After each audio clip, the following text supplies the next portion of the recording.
Hello, friends and bees, and friends who are also bees, and welcome to this week's Indie Thursday stream. This week we are going to be finishing our playthrough of Higurashi When They Cry, Tsukiotoshi.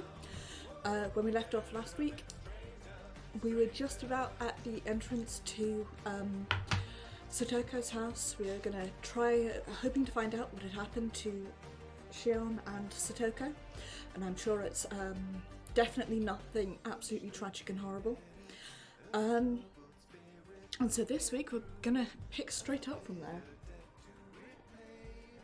I'm gonna take a massive swig of drink because I just shoveled my dinner down my face because I lost track of time as per usual.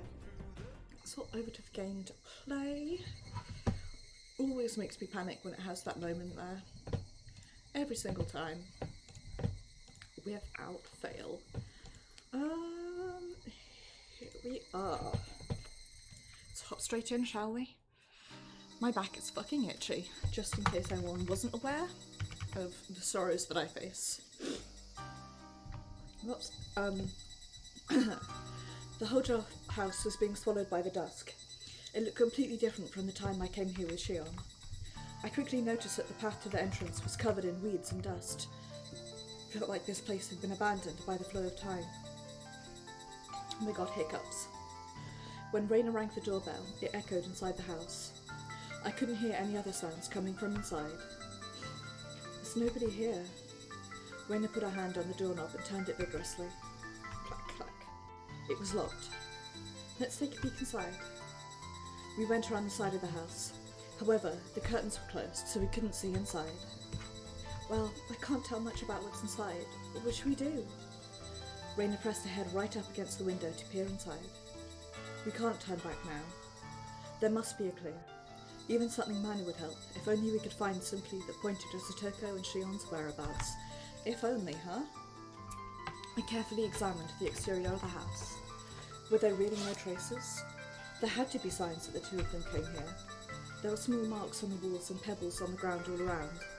It all looked perfectly natural, completely ordinary. The only thing that seemed abnormal was the dismal lighting from the setting sun. There was no point staring at that. I needed to focus on finding the two of them.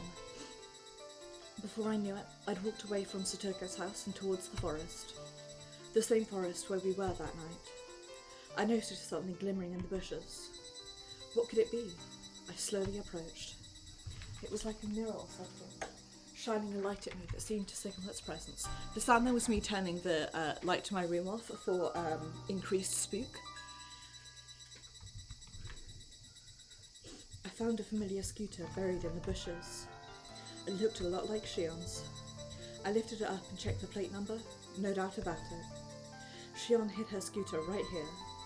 I had a bad feeling about this while running back towards Satoko's house. Keiichi? Raina was peering into the kitchen window, but quickly looked back at me. Out of the way! I pulled off my tattered shirt and wound it around my right wrist. Then I slammed it into the centre of the window with all the strength in my body. The glass made a clamorous racket as it shattered. Keiichi? What's going on all of a sudden? I could tell from the surprise in Raina's voice that she was frightened, but at this point, I didn't care anymore. The presence of that scooter implied that Shion and Satoko came here, which means there's a chance they're still here. I thrust my hand through the broken window, undid the lock and opened the window. The muggy, stagnant air immediately started flowing out of the room. We can get in from here. I rolled a trash can over to the window and used it as a stepping stone to climb inside. Raina and Rika gave me a dubious look, but they quickly followed behind me. I used the stainless steel sink in the Hojo family's kitchen as a foothold to lower myself down. This was breaking and entering, but at this point it was inevitable. It's the least of the crimes they've committed at this point. The tatami mats creaked underfoot as I stepped into the living room. My heart rate was steadily climbing. Turn back now. After this point, there will be no turning back. Another part of my mind was shouting at me for even thinking such a thing. Head home already, Keiichi Maebara. Don't come any closer. Was it my survival instinct, a sixth sense, or just plain old fear? I couldn't let myself give in to fear. Something smells awful. I felt my socks were getting moist and damp. When I looked down at my feet, I noticed dark spots like coffee stains on the tatami mats. The mats had absorbed a large amount of the jet black liquid and became unpleasantly damp. I could see an overturned coffee cup that looked dry. They were making breakfast, huh? Raina's voice was a little shaky. I could also make out a pile of dishes and old toast on the corner of the tatami mat. Satoko always eats Japanese-style food in the morning. The morning can't officially start without rice and miso soup. Rika picked up a slice of bacon that had fallen next to the sliding door. Why is all this breakfast food scattered about? Did someone throw a temper tantrum in the middle of a meal? Tepe Hoja seemed like the only possible cause, but he was already dead. I picked up 2 coffee cups that had fallen down on the tatami mat. Maybe this fancy Western-style breakfast was something Shion made? That might be the case. At the very least, it was clear that the 2 of them did come here that night, and tried to have breakfast here, but the 2 of them must have left in the middle of breakfast, which implied the 2 of them weren't here anymore. Is this odor the smell of food? Is it? The official aroma from earlier came drifting in. Could it be the combined smell of old coffee and dried bacon? Nasty odour smelled like old garbage, which there definitely is in there, as we can see. The sliding door to the back room was open a crack. The smell seemed to be coming from back there. Raina quietly put her hand on the door. Don't open it. Once again, the voice in my heart stopped me from moving forward. I'll check out the other rooms. Maybe I was just being a coward. I turned my legs around and headed towards the bathroom. But the next moment... Scream! I heard a scream loud enough to burst my eardrums, coming from behind. A scream of desperation, the kind that could only be objected by those in abject horror. The smell drifted in from the room all at once. It was that fishy aroma. I started gagging as soon as it hit me. I mustered the courage to slowly look back. Ow! Could see Raina standing on the other end of the doorway. I found something, Keiichi. The back room was dyed red, and it wasn't from the sunset pouring in through the window. The walls lit by the vermilion sunset were scattered with rusty red stains. Shion was flopped down on a futon, and the futon was dyed red as well. But Shion was dressed in regular clothes instead of pyjamas, and her shirt was tattered and covered in holes. I noticed a bloody kitchen knife laying on the ground right beside her. Who on earth could have done this? Raina stood perfectly still with her hands held to her mouth. She stood there trembling, with a face that simply couldn't comprehend the situation in front of her. Let me put a content warning. That would be sensible.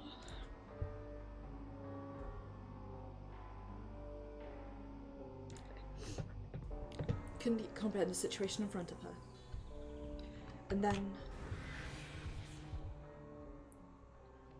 I noticed a patch of disheveled hair hiding underneath Shion's body.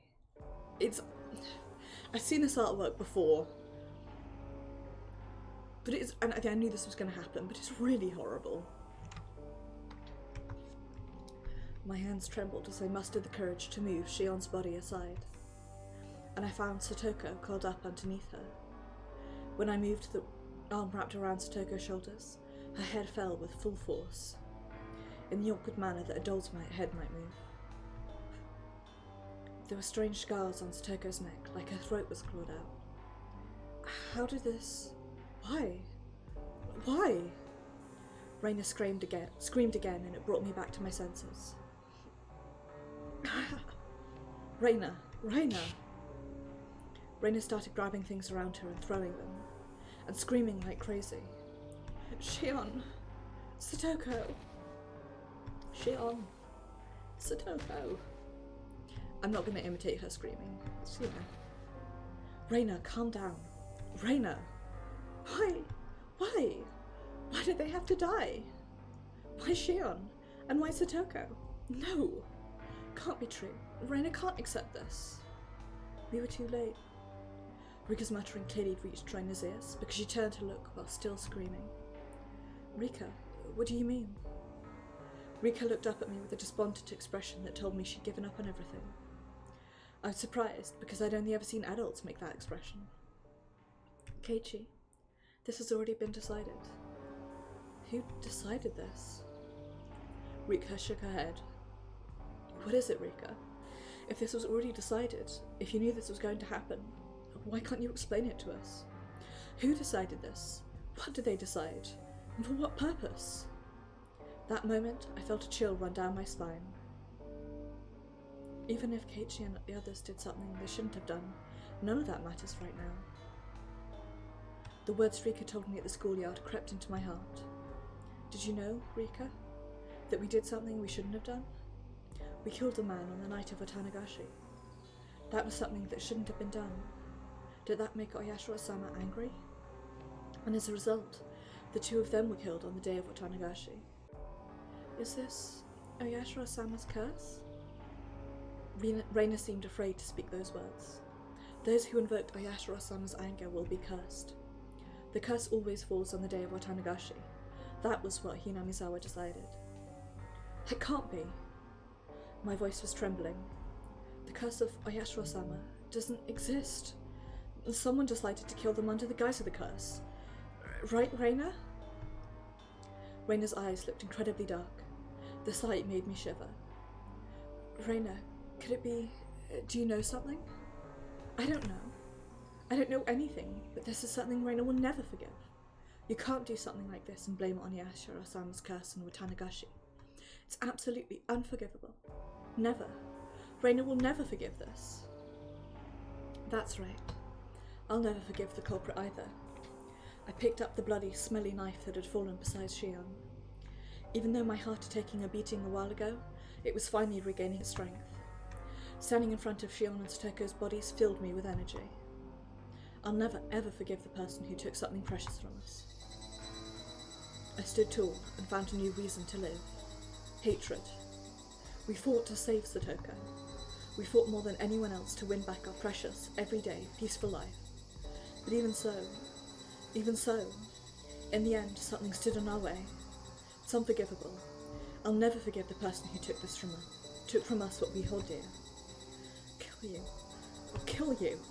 Absolutely going to kill you. I guarantee I'm going to kill the people responsible for this. For now, I stood with Rika. We fluctuated between anger and sorrow as we stared down at the bodies. I expected something like this, but for it to end like this again? I've had enough. This is absurd.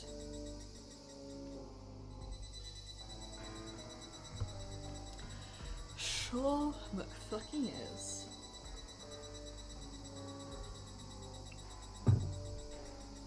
Oof.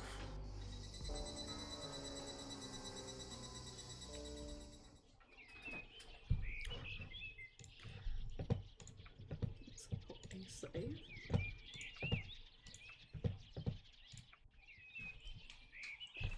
Keiichi, please wake up. You'll be late, Keiichi. Mum was desperately calling out to me because I hadn't gotten up at the usual time. I'm getting up now. Even though I said that, I couldn't pull myself out of the futon. My body was so heavy, like lead. To be more accurate, it was my heart that felt heavy. Gross. A vision of Shion and Satoko lying in the pool of blood came back to me any time I closed my eyes. That bloody kitchen knife laying on the ground. As I recalled it now, it still felt like I was holding it in the palm of my hand. I'll take my revenge with this. I'll have my revenge on the person who took my peaceful, everyday life from me in an instant. Keiichi. When I opened my eyes, Mum was standing before me. Yeah. Feeling sick, huh? Do you need to stay home today? I frequently skip school back in my old town, but I've been in good health since I moved here. In the past, Mum would have just smacked me and dragged me out of the futon, but today she seemed really worried about me. Sorry, let me rest today. I think I have a fever. I said whatever came to mind and tried to look apologetic. How unusual. Then I'll let Reina know when she comes to pick you up. I'm sure she'll be disappointed you're staying home today. Mum said cheerfully. She'd be disappointed, huh? Actually, I wonder what kind of face I'd have to make if I had to see Reina. What kind of face Reina would be making at a time like this.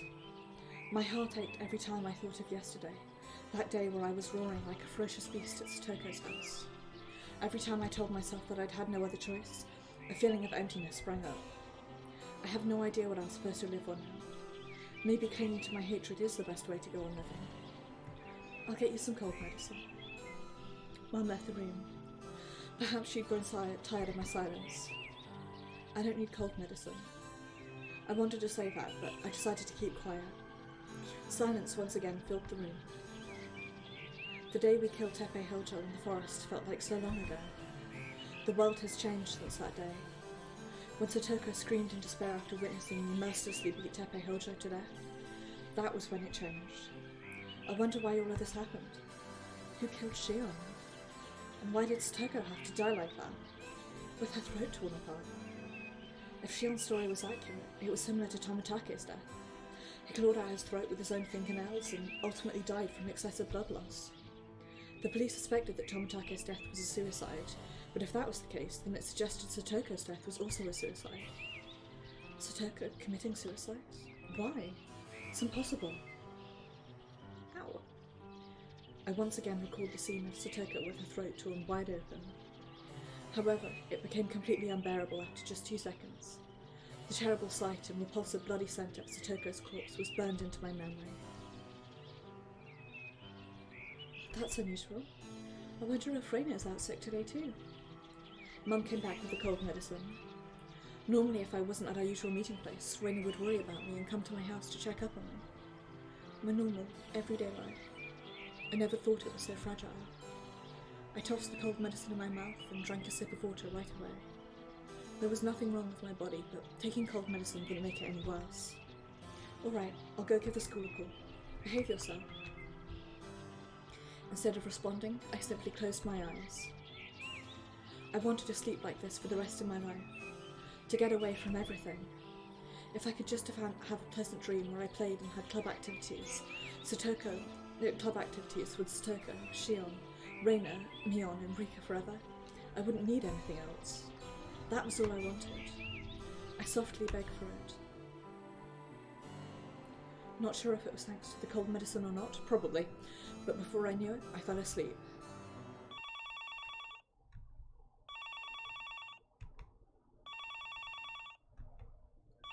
The phone was ringing. I guess Mum went out, and I guess Dad is out too. Where could they have gone? The phone kept ringing, non-stop. I was getting sick of it, but I gave up. I was in no mood to listen to a telemarketer's poor sales pitch right now. They're trying to reach Mum or Dad, but I guess they're both out. Come on, just leave me alone. The caller was far too persistent. It caused the lingering unease in my heart to gradually grow stronger. I'm absolutely torn by the desire to open up the Higurashi wiki in order to keep track of what happens next, or go completely blind from here on in. I was looking at the Higurashi wiki to know how to divide it, but given that I know today we're finishing it, I'll stay blind. I didn't know why, but I just had a feeling that the person on the other end of the phone would deliver me even more bad news. I headed downstairs. I stood there and watched the phone ring for a while.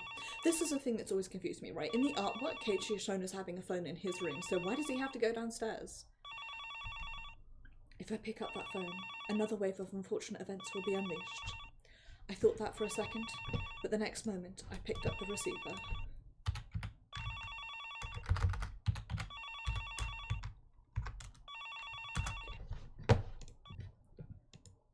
The atmosphere grew tense as I heard a faint voice on the other side of the phone.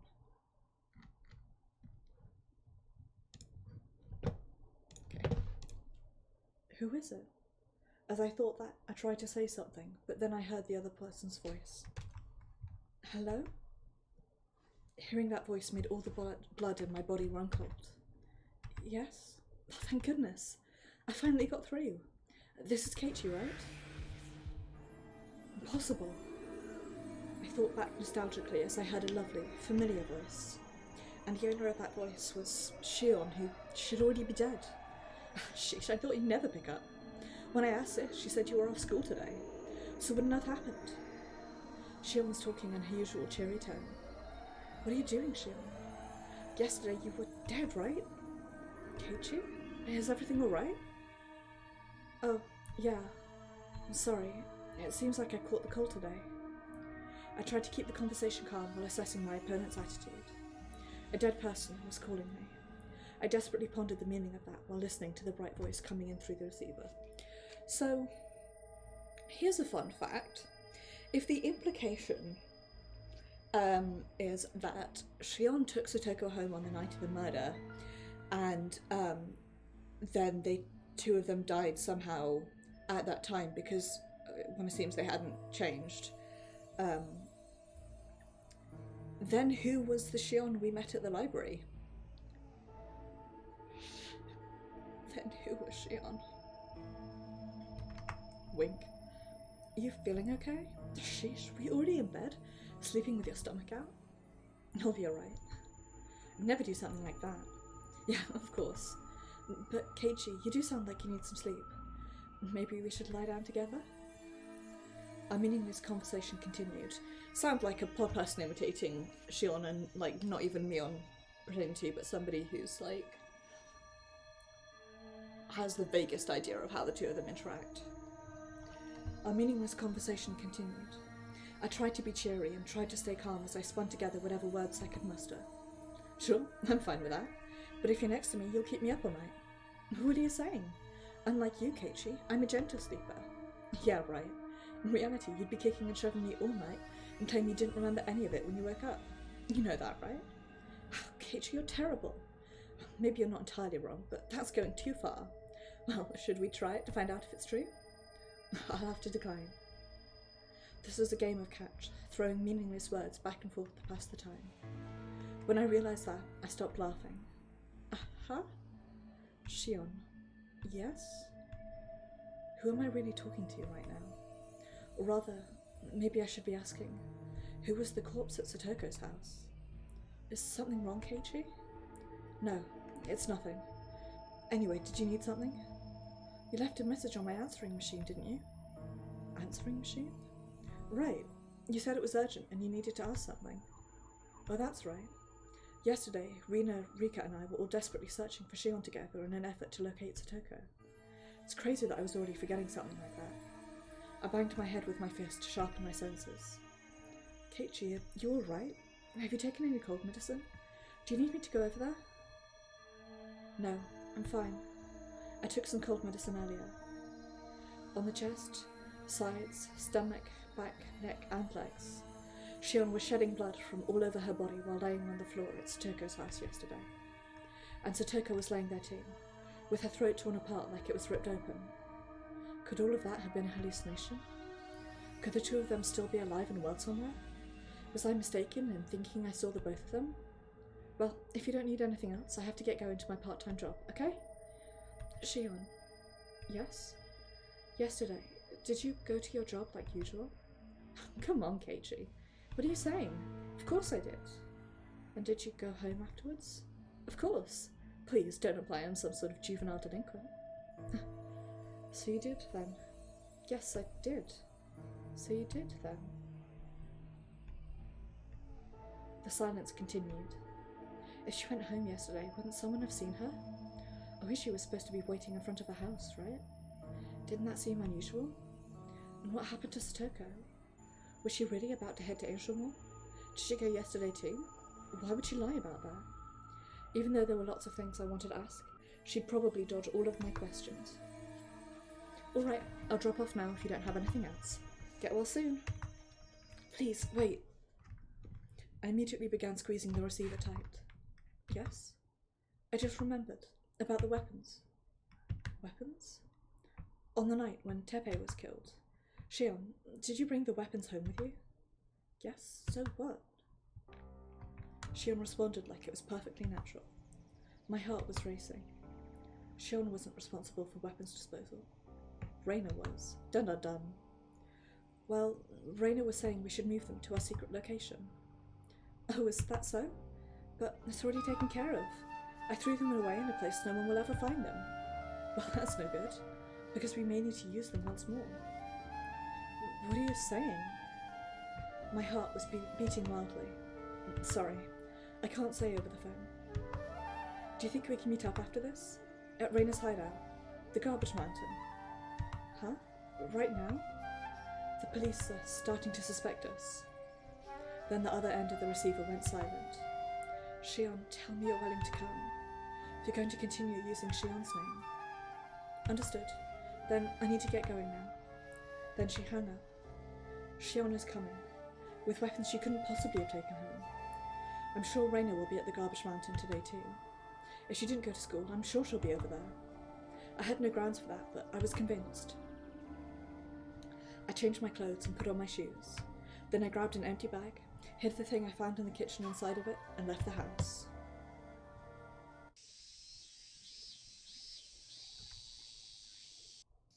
Thing I found in the kitchen? Another knife? Question mark? Evening had already fallen by the time I reached the garbage mountain at the down construction site.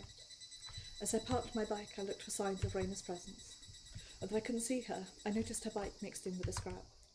I carefully watched my step as I descended the garbage slope. What have I been doing all day today? I skipped school and spent the day hiding in bed to escape reality. I got a phone call from Shion, who was supposed to be dead, and I invited her here. It all felt so unreal.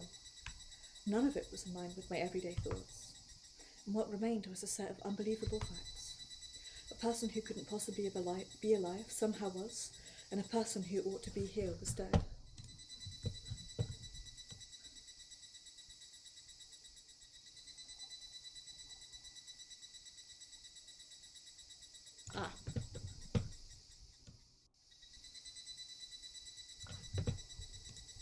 Sorry, distracted. Keiichi. When I turned around, I saw Shion coming down the garbage slope. Shion, who the hell are you? I felt like I had an idea what the answer was.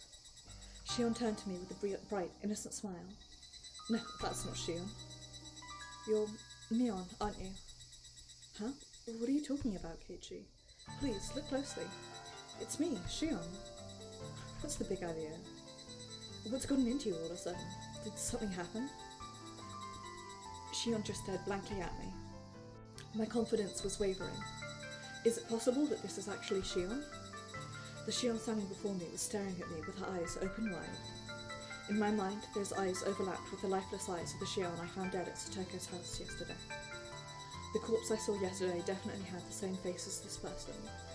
So the person who was supposed to be dead speaking to me was a living contradiction. Impossible. The person standing in front of me can't possibly be Shion. Shion is already dead. Huh? Shion, no, Mion, audibly gasped. So you are actually Mion. Mion's eyes darted in every direction. She held a hand up to her mouth to hide the look of dismay on her face. Shion is dead? What do you mean? Her voice was trembling, from fear and the awful truth she was about to hear. Stop imitating Shion already. Why did you deceive us? That's all I want to know. I'm sorry. Sorry. Mion immediately started apologizing. She slipped on her footing and knocked over some cans on the ground as she knelt down and pressed both of her hands together. You don't have to apologize. It won't make a difference at this point. You and Reina have been acting weird for a while, so I didn't mean to deceive you, you know? You don't need to say anything about that. I just want to know why you're impersonating Shion. I'm sorry, I was starting to think that this was going to turn into Satoshi all over again. Satoshi? Satoko's older brother. The one who disappeared and left Satoko behind. Satoko's Nini. Right before Watanagashi, you, Reina, and Shion were all meeting up to plan something, right? So I was getting concerned that there was more going on. I'm wondering if you didn't consider me a friend anymore. You were intentionally keeping secrets from me. At the time, it made me feel a little lonely. So I tried calling Shion to ask what she was planning. I tried calling, but I couldn't ask anything. It seemed like Shion didn't trust me. Felt like she wouldn't talk to me. I was starting to feel concerned. Honestly, I was really worried about you and everyone else, Keiichi. And then, after Watanagashi was over and Teppei Hojo was gone, Satoko and Shion both disappeared. Mion raised her eyebrows as she anxiously looked up at me. I don't understand your story, Mion. You impersonated Shion because you wanted to be our friend? couldn't understand it at all. No, you've got it wrong, Keiichi. I'm sorry. I'm sorry. Stop apologising. It's meaningless. Please, Keiichi, don't look at me with those eyes. I'm sorry. Knowing Shion's personality, I was worried that maybe she was the one who killed Teppei, and that's why she ran away and disappeared. She must have deduced from our stories that all three of us were involved in Teppei's murder. So when Shion ran off alone, I thought it would be best to create an alibi for her. So I started pretending to be her. That's all there is to it. Please believe me. No more lies, Mion. Reina? Before I realised it, Reina was standing behind Mion. Mion's eyes fixated on the massive hatchet that she was holding. Hey, Mion. Your story doesn't add up. Why'd you have to kill Satoko too? Satoko? Satoko's dead too? Why? No way! How? Don't play dumb, you liar. It's really difficult to do a shouting voice while doing my Reina voice. Reina swung her hatchet. It let out a loud clang as it sliced into the hood of a car by her feet. That was a dirty thing you did, Mion. And you're still playing dirty now. You've got some nerve to say you were trying to protect Shion when you were the one who killed her. And the reason you pretended not to notice all of Satoko's suffering was because you were planning to kill her on the day of Otanagashi, right? Reina, what are you talking about? I don't understand what you're saying at all. Don't play dumb. You wanted to be our friend? Don't make me laugh. We were never friends to begin with, were we? Reina? Mion looked up at me like she was begging. However, all I could do was coldly gaze back at her. Mion, what you've done can never be taken back. It was all the curse, wasn't it? Ayashiro-sama's. The Sonozaki family made it all happen, right? The curse of Ayashiro-sama. Keiichi, you're all acting so weird.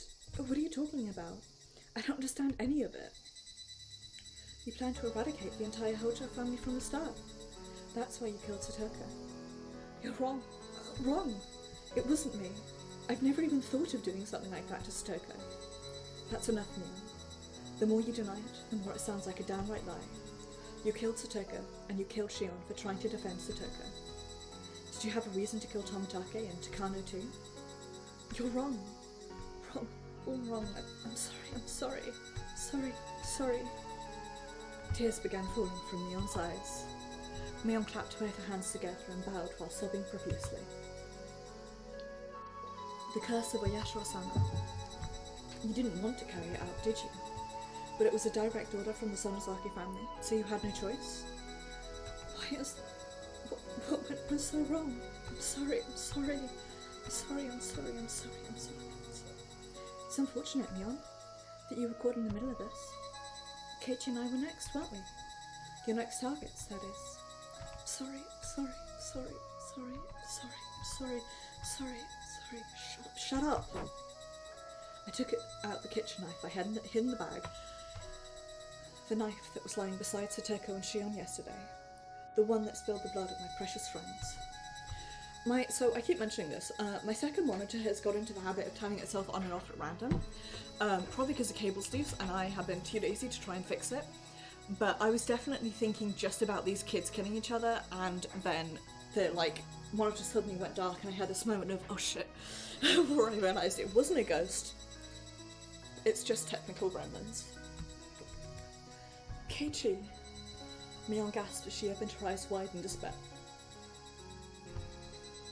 I'm sorry.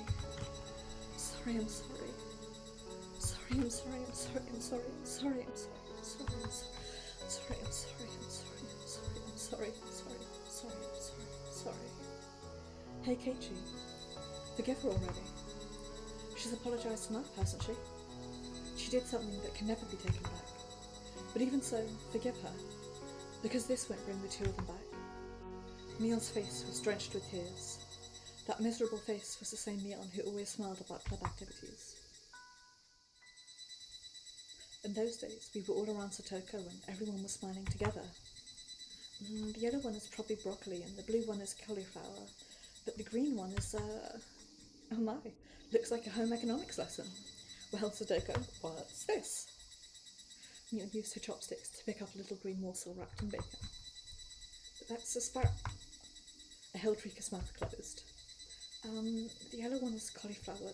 No, the green one is cauliflower. Well, which is it? I know it. I know.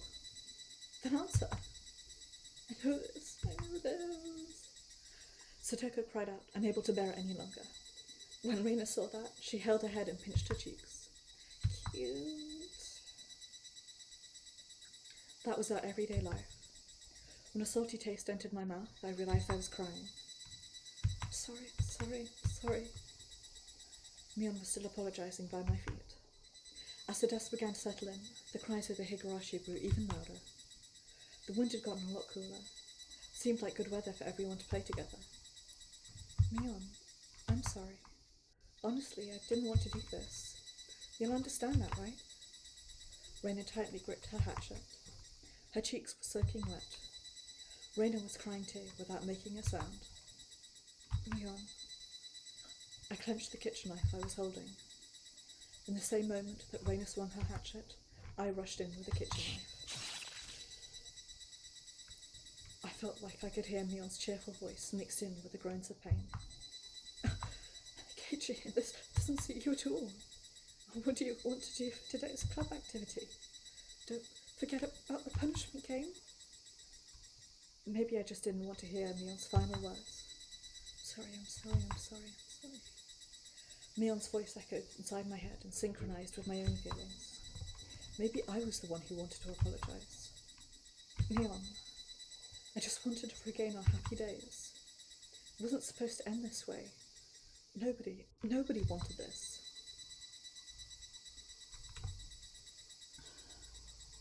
Christ. I felt it coming. As it were, but Christ alive.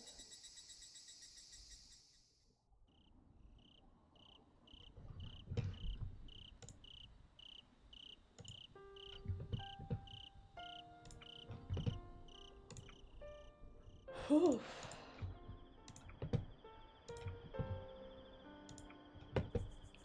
The night was approaching. As the sun went down, only a little light remained on the mountaintops. Both the fishy smell of blood lingering in the air and Mion's voice still ringing in my ears felt like they were about to drift off into the sky. Mion's long hair fluttered in the wind and struck my feet. Reina was kneeling with Mion's head in her lap, stroking her hair. People really do just die in an instant, don't they?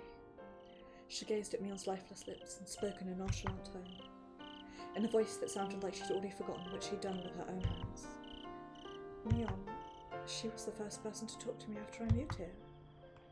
The people of Hinamizawa had a strong bond with one another, but tended to treat outsiders coldly. Even though Reina was originally from Hinamizawa, she moved away when she was little, so the villagers still treated her like an outsider when she returned. Come to think of it, was it any different for me? Maybe it was because of Dad's strong personality, or maybe because I made some good friends at school, but I was fortunate enough that it never caused any issues. However, Mum had to regularly interact with villagers face to face, so it was probably really hard on her in the beginning. Reina had some issues back at her old school before moving here. My mental health was in poor shape back then. I thought that moving here would give me a fresh start, but it was so different from the town I lived in before that I didn't know what to do. I was really nervous on my first day of school. And then I met Mion. Mion was the first person to talk to Reina after coming here. They call you Reina? That's a nice name. Feel free to tell me if you have any problems, okay? Because in this village, even if you try to keep something secret, it'll get out pretty quickly. Don't look so nervous. Everything will be okay. Leave everything to me. Reina was having some family troubles, but she never pressured me to talk about it. Some people have apparently tried to spin nasty rumours about Reina's family, but Mion made sure I never heard any of them. Going to school every day, making friends with Rika, Satoko, and everyone else. When I was with Mion, all my troubles seemed so insignificant. Mion gave Reina the courage to stand on her own 2 feet in this town.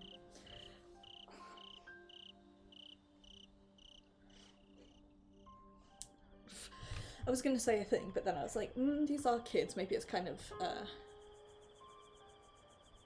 weird to say, so suffice it to say they are friends, and it is so horrible that this shit is what Hinamisawa syndrome does to them. 10. Raina let out a brief sigh while gently stroking Mion's hair. The smell of Mion shampoo tickled my nose as the breeze carried it over. Somehow, despite coming from a corpse, it was a lovely scent. She was so kind. She was such a reliable friend. So why, Kichi? Why did it have to happen like this? Raina twirled Mion's hair around her finger as she asked me that. Why did this happen? I don't know either. I couldn't answer Raina's question. There was no way I could answer that, so I simply bowed my head and remained silent. Mion's hair slipped through Raina's fingers in a gentle arc. Where did things go wrong? When did the gears start spinning out of control? Did Raina do something wrong? How did this happen? Raina went on, talking to herself. I felt the same way. I had mixed feelings as I gazed at Mion's closed eyes, knowing they would never open again. Just then, I thought I caught a glimpse of one of her eyelashes moving. I stared intently at her eyelashes. How did it come to this? Hey, Keiichi. Keiichi? There was no way Mion could open her eyes. She's not going to move because Mion's already dead, right? I just kept staring at her closed eyes. Lovely Mion. She was our friend. But Mion killed Shion and Satoko, then impersonated Shion while trying to kill us, in order to carry out the curse of Oyashiro-sama. There was no point in figuring out who failed or what went wrong. Oyashiro-sama's existence was the cause of all the problems in this village. It was all Oyashiro-sama's fault. Oyashiro-sama was the one manipulating Mion. Keiichi, are you okay? You're looking a little pale. Should we head home soon? Yeah. Raina quietly slid Mion's head off her knees and onto the ground. I took a deep breath and slowly got up. As I got up, dust floated onto Mion's beautiful hair. The person who was alive just this morning was lying here dead, lying unprotected on this mountain of trash, unable to resist the dust collecting on her. I felt sorry for Mion. It was Oyashiro-sama's meddling that got her killed. How unfortunate. We were the ones who killed her, no question about it, but it didn't feel like this was a matter of who directly done the deed. I don't think we made any mistakes. This was Mion's destiny. I said that, trying to convince myself. Mion was just a pawn of Oyashiro-sama. She was destined to die. It couldn't be helped. It couldn't be helped. Destiny? Mion was destined to die like this? Raina weakly lifted her head in response to my comment. She wiped the blood from Mion's cheeks with her slender fingertip, then turned to me with the cruel light in her eyes. Then a chill ran down my back. Raina, what were you thinking just now? The more time passed, the less I understood her. What is she thinking? Then I remembered. Raina was the kind of person who could put on a cheerful smile right after killing someone. But right now, her face looks so sad. So what is she thinking? As I pondered the best way to ask Raina what she meant, she interrupted with words of her own. Let's go home. Yeah. I lost my chance. What's wrong, Keiichi? You look a little absent-minded. Hope you feel better. Raina gave me her usual smile while trying to encourage me. I'm feeling okay, aren't I? That defensive answer was the best I could muster. I was frustrated that Raina had taken the lead in this conversation, but as long as I didn't know her true feelings, I couldn't afford to say something foolish that would only stir up a hornet's nest. I stealthily looked over at Raina's expression, desperately trying to get a handle on her real intentions. What was that face you made a little while ago? What were you thinking? No way, Raina. Were you thinking about me? Raina maintained a smile on her face while slightly tilting her head to the side. I see. Keiichi's feeling okay, that's good. Because if you're feeling unwell, Raina would be sad too. But if I wasn't feeling fine, then... If I wasn't feeling fine, would that cause problems for Raina? If you're fine, that's good. I think so. Raina made a sweet smile. Even I could tell the smile was forced. The two of us are accomplices in the murders of Teppei and Mion. Murder is a sin that we'll have to carry on our backs for the remainder of our lives. That's why we'll have to get along for the rest of our lives, even if it means maintaining a superficial relationship on the outside. And yet, just what on earth was Raina up to? I might be about to sneeze. Feelings of distrust towards Raina were bubbling up. Well, let's get going. Raina rose to her feet. I noticed a brief glimmer near the hem of her skirt. Looked like she was adjusting the hem of her skirt, but I caught a glimpse of something hidden behind her back. The hatchet? The same hatchet that drew Mion's blood earlier? The blood in my body receded as I began to understand what that meant. Why, Raina? Why are you hiding that hatchet from me? I looked down at Mion on the ground. The blood flowing out had completely dried up. Raina, are you planning to kill me with that hatchet too? I glanced over at Raina once more, but she was just staring vacantly at Mion's body. Even so, that hatchet Raina kept hidden was the only thing that spoke to her feelings. The burden of being an accomplice lasted a lifetime. It was a heavy bond, stronger than marriage. Just imagining it made me feel dizzy. Raina gently moved her hands. Was she moving the hatchet? I swallowed a gulp of saliva. Come to think of it, where did I put the kitchen knife I was carrying until a little while ago? I looked around, but I couldn't see it. I kept looking and looking, but oddly enough, I couldn't see it anywhere. When I noticed Raina gazing in my direction, I quickly looked up towards the sky to hide my vexation. We can't leave Mion here, can we? My wandering gaze halted when I heard Raina's stern voice. We can't leave Mion here? Why? You mean moving the corpse? Why? Nobody ever comes here. It's safer here than anywhere else, isn't it? I couldn't comprehend what Raina was thinking when she said that. Where should we take her? I carefully tried to keep my dismay from coming out. Maybe she wanted to bury her somewhere like we did with Teppei Hojo? Was there a chance she wanted to kill me too? We should leave Mion to rest near Satoko and Shion. Raina spoke to Mion in a gentle voice. It was an affectionate voice, like a mother addressing her child. Yeah. Raina's voice made me feel better for a moment. I felt ashamed of myself for doubting her. But was Raina truly speaking from the bottom of her heart right there? After some internal debate, I decided she was lying. Raina was the kind of person who could lie without flinching. Up until now, after killing Teppei and killing Mion, I noticed something a little off. Raina was the sort of person who could skillfully wear one face while concealing another, so it would be better not to carelessly trust everything she says.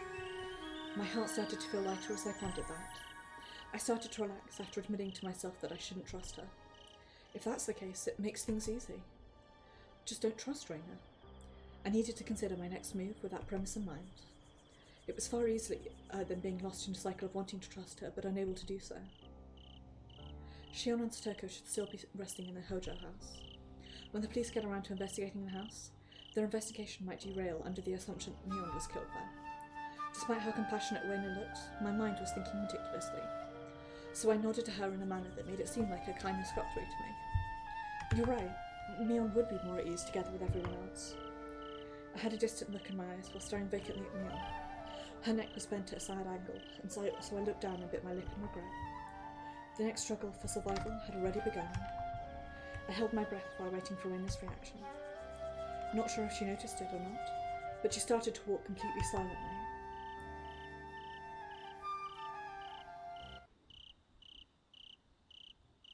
The yard in front of Raina's house was packed full of junk, like always. It was rather far from Stoko's house. We came here to pick up the pushcart so we could carry Mion to Stoko's. Now, where is that cart? Raina sifted through a pile of junk while searching for the cart. The yard was almost as cluttered as the garbage mountain we were at earlier. We used that cart the other day to bring the statue we excavated here, didn't we? I thought so, but I stopped myself before saying anything.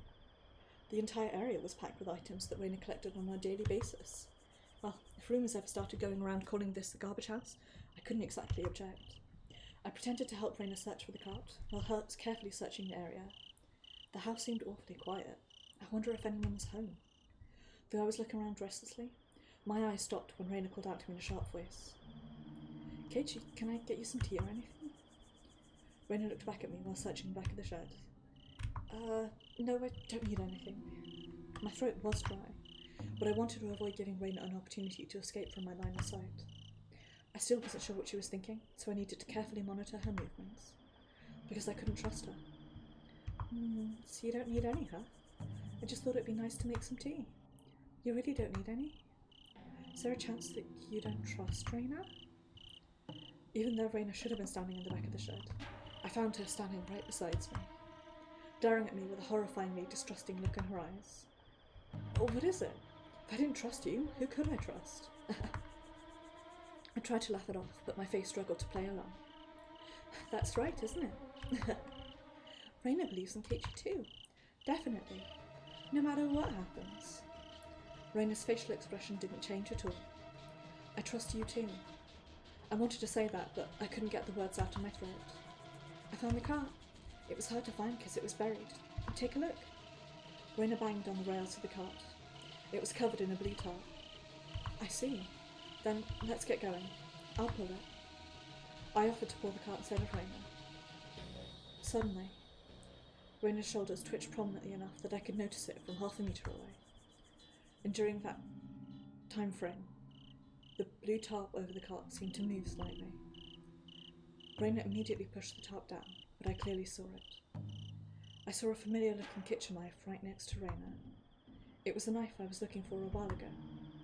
The same knife that sucked the blood from Satoko and Shion, then stabbed Mion in the heart. I was looking everywhere for it, but I had no idea that Reina was secretly carrying it. Reina had somehow found it and secretly tucked it away without me realising. That's okay. Reina can handle it alone just fine. Once we get Mion, you can help out.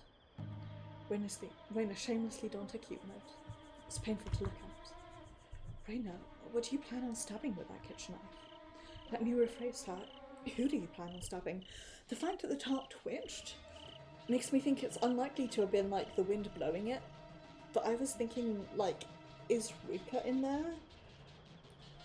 Does Rika have the knife? Are they planning on killing Keiichi together?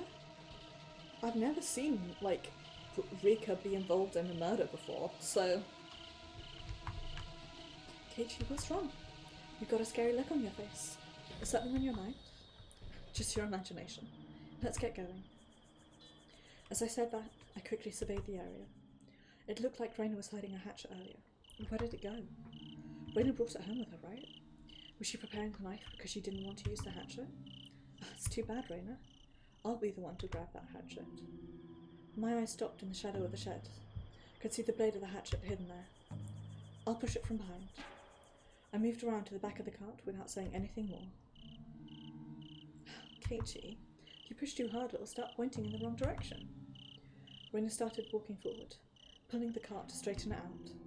She adjusted the angle of the cart so it was no longer facing the shed.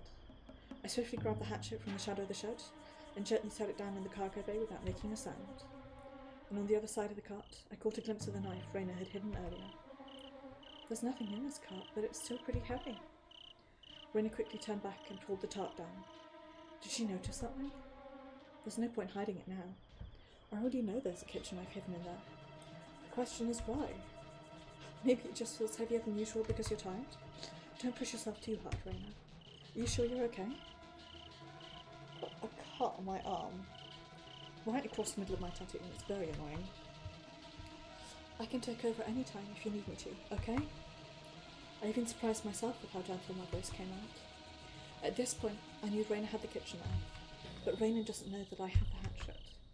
That fact brought me a small amount of relief. I was in the superior position here, or at least I should be. Hiccups. It's alright.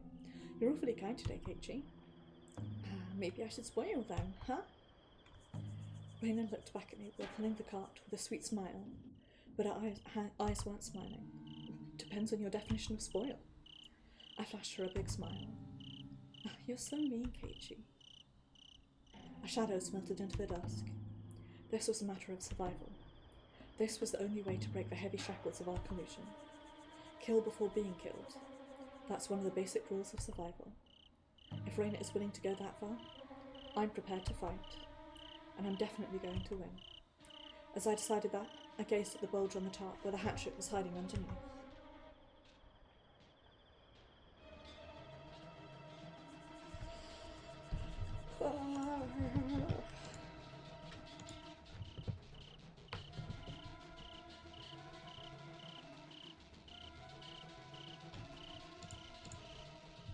Screaming cat emoji. Okay. Let's drop another save.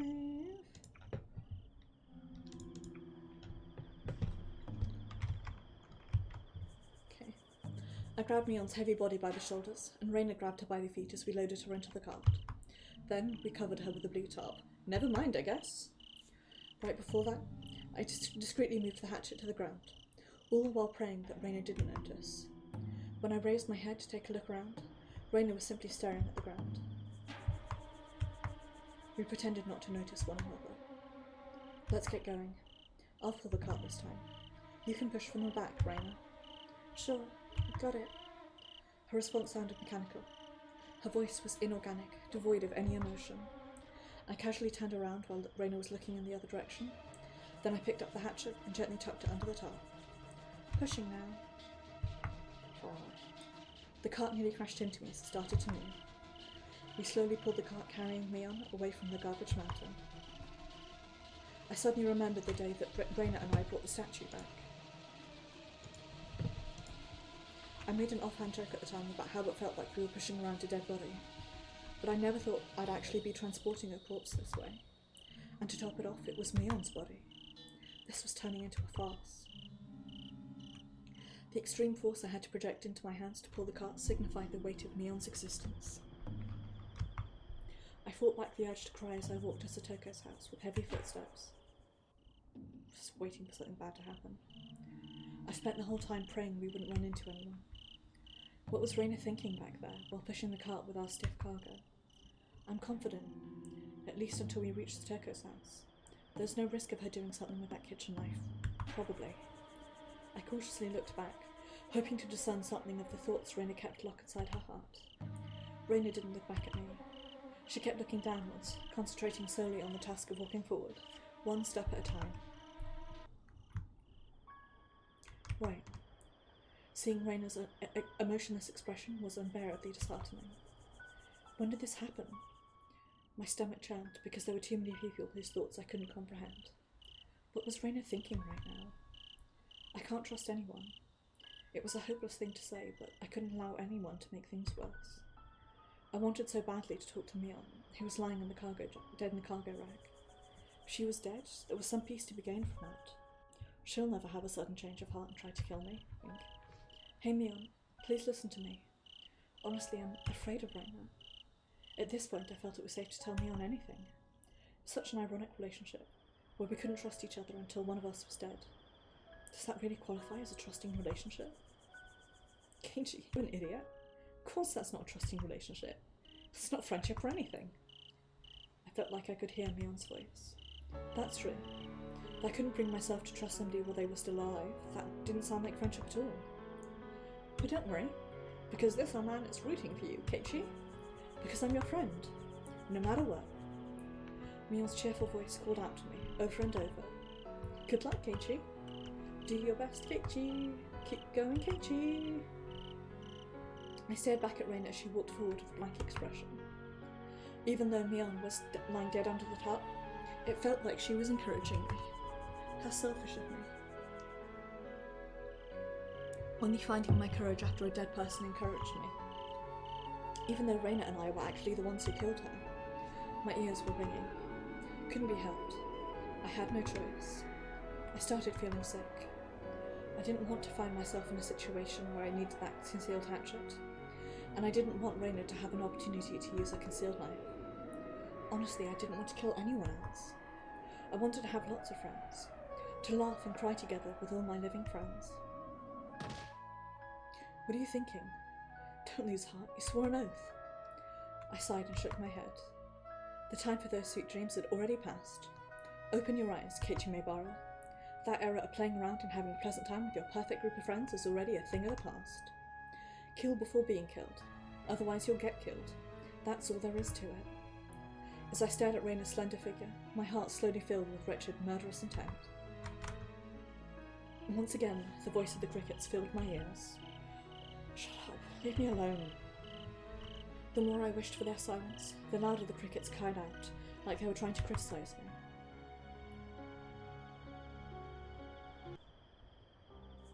We managed to travel from the garbage mountain to the Hojo house without running into anyone. The surrounding area was completely swallowed by the dusk. Everything around me looked grey.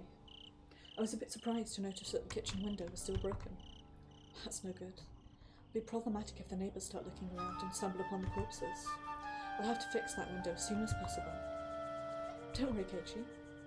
Raina reached into her pocket and pulled out the key. Oh, this? I found it while we were here yesterday, so I brought it home with me. Raina slid the key into the keyhole. Then the door opened like normal. Don't worry about the window. Raina has a plan. Raina's expression as we entered the house indicated that she could see right through my thoughts. I hesitated for a moment to decide if I should take my shoes off, but I chose to leave them on and followed her inside. If I were Raina, what I would do in this situation is dump Mion's body here, kill Keiichi, dump his here, and then probably set a fire.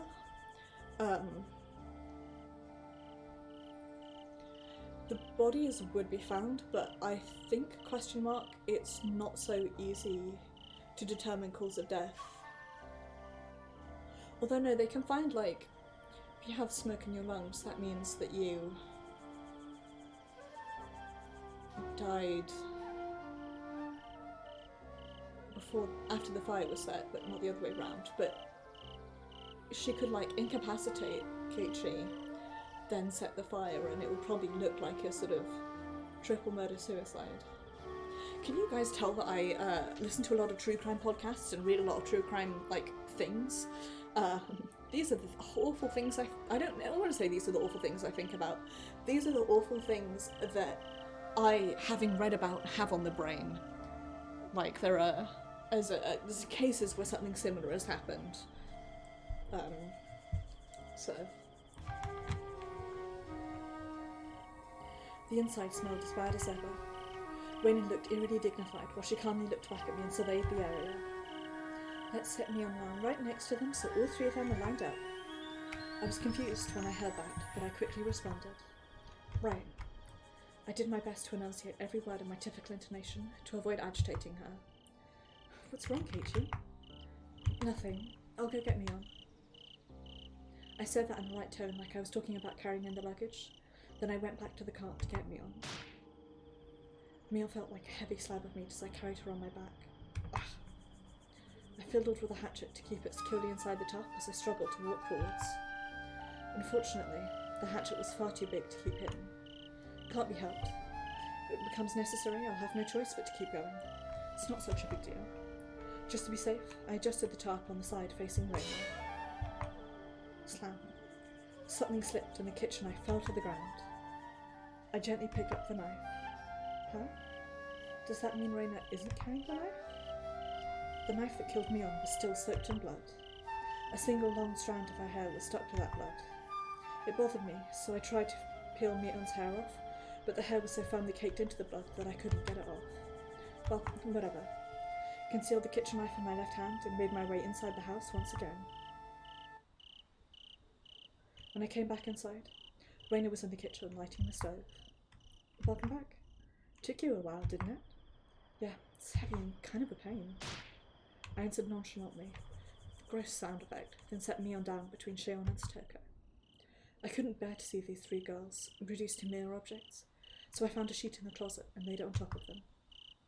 For a moment, it looked like a group of girls having a sleepover. Good night. You can rest easy now.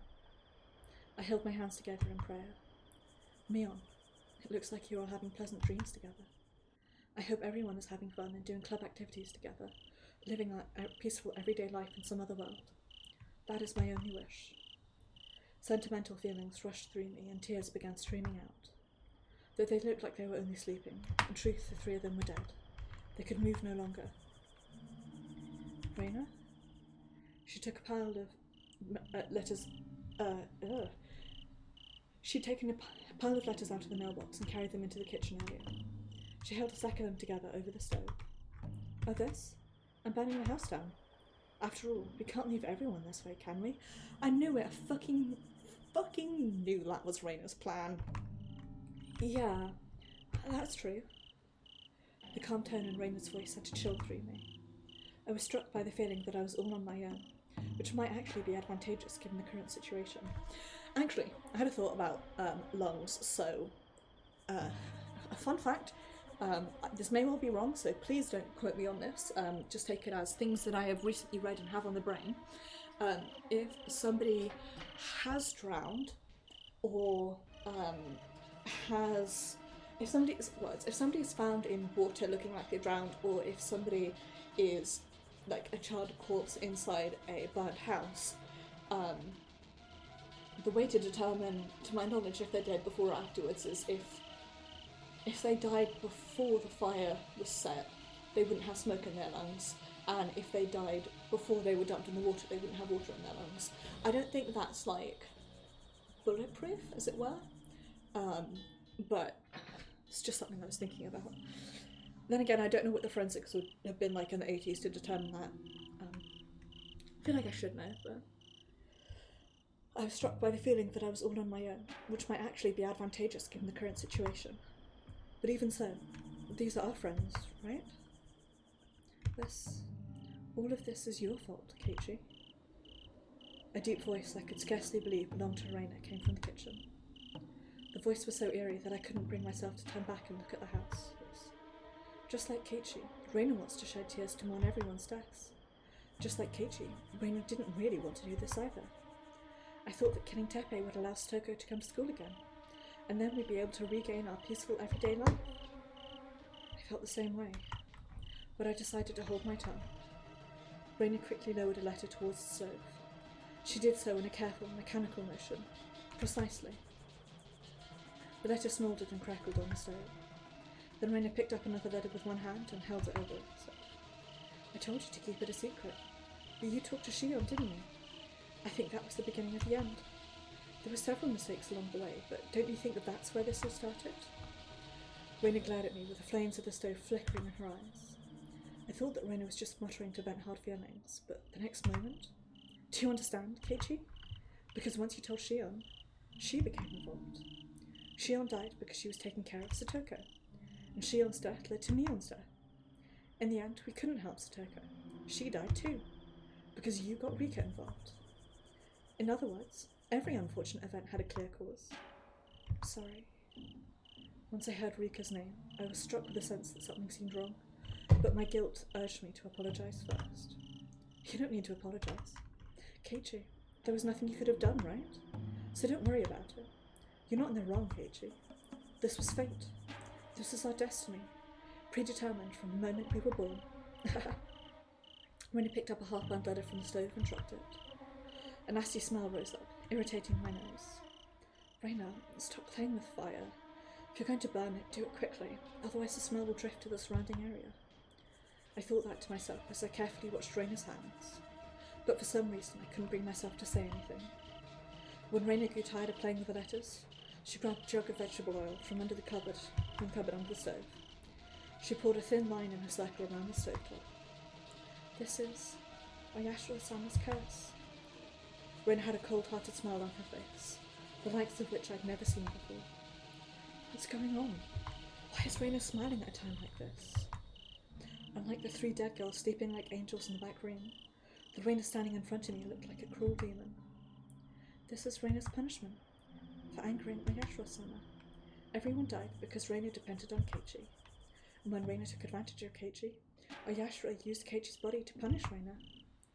Hey Reina, you alright? What's gotten into you? Why are you suddenly getting so worked up? Do you think Reina's gone mad? I won't make any mistakes this time. No matter what happens, Reina won't give in. When you used the word destiny a while back, Reina realised it. That you should never have been trusted to begin with. That's when I realised my first mistake was relying on you. But I've already come to understand that, so it will be okay. This time I'll be able to do it. Reina? What do you mean? What are you going to do? Anxiety steadily piled up inside my chest. Reina lit the stove. The oil around the stove ignited and the flames soared up. All the oil around the stove lit up in a flash, and the entire kitchen was covered in flames in an instant. Oh God. Reina will not give in. Reina will never forgive Oyashiro-sama or anyone else who tries to destroy our happiness. So Reina will keep fighting. If I've lost it, I'll build it from scratch all over again. Even if it's destroyed again and again, Reina will keep fighting to keep a hold of that happiness. Seeing the passion in Reina's eyes made me want to run away. She's gone crazy. She was so exhausted with everything that's happened that it drove her to the brink of insanity. I need to get out of this house. Raina has finally gone mad. Raina, let's go home already. Let's get out of here for now. You look like you need some rest. That's all. That's all there is to it. What are you talking about? Raina isn't tired at all. Besides, even if you're feeling tired, you still have to work hard. Raina will not depend on others any longer. I'll never give up, never cry, and never run away. We had such fun everyday lives at one point, so I'll definitely get those back. Whatever it takes to secure Raina's happiness. I won't let Oyashiro-sama get in my way. Raina slowly stepped forward from the flames with a slight smile on her face, as though the heat didn't faze her at all. Raina, I understand. I get it. Keiichi, there's no need to worry. Raina will be alright. Raina absolutely will not die. I can't die until I retake my happiness with my own two hands. I won't let Oyashiro-sama get in the way. This time, it's Raina's turn to help everyone. This is bad. Everything became clear to me. Even if I tried talking to Raina, there was no way it would get through to her. It's like the person before me was another being, wearing Raina's face as a mask. I wasn't sure what to do, but I understood that she was dangerous. Run away. I have to run. I rushed off towards the entrance, but the moment I took a step, Raina started to move. Keiichi. Raina lunged straight towards my chest. Taken off guard by her surprisingly gentle touch, I quickly grabbed Raina's slender body with both my hands. Keiichi, I finally got you. Let's go, together. I spoke gently while holding her tight with both hands. Please let my thoughts get through to her. We could recruit new club members at school and regain our happy days that way, right? And you could lead the club this time, Raina. Right, Raina? I tightly embraced her frail body with both my arms. This was the first time in my life I'd ever hugged a girl so tight. Oh!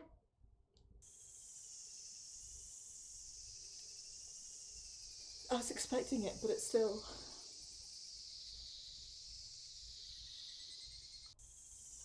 got me. At first, my body seemed to go numb. Then slowly, warmth spread through my stomach like I was being gouged with a burning torch. What are you talking about? Don't you realise Raina has already stopped trusting Keiichi? I guess you misunderstood. My body was burning up, but it wasn't just from the heat of the flame-soaked room. The heat was pouring out of my stomach. When I touched it with my hand, I felt an odd sensation along my palm. There was something sticking into my stomach. It's the kitchen knife you brought, Keiichi. The same one that stabbed me on earlier. You're wrong, Raina. You're the one who brought that knife. You were planning to kill Raina, weren't you? But Raina knew all about that. You put the kitchen knife on the cart, didn't you? When I tried speaking, I felt like even more blood came flowing out of my stomach. You still don't understand, Keiichi? Didn't Raina already say she didn't trust you? I don't believe in fate, and I'm not afraid of Oyashiro-sama. Raina will grab hold of her happiness again, using her own two hands. That's my only wish.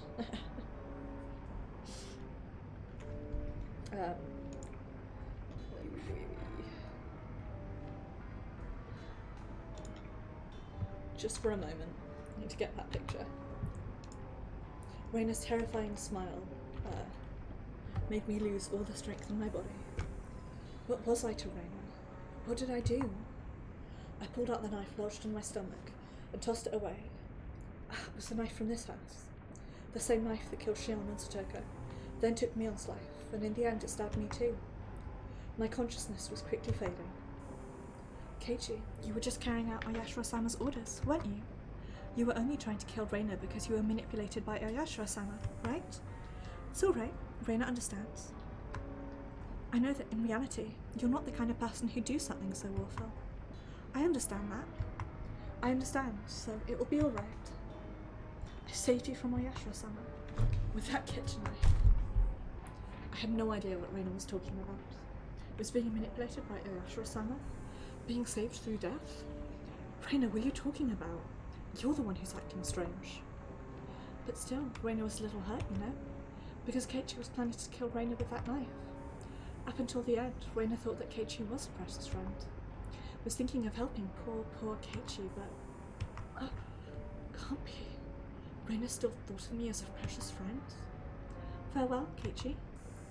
You can apologise if you'd like. Reina, if I apologise, will you forgive me? You're wrong. You're wrong, Reina. It's not my fault. I wasn't plotting anything evil, I swear. You're wrong. It's just a terrible misunderstanding, Reina. I'm sorry. I'm sorry. I'm sorry.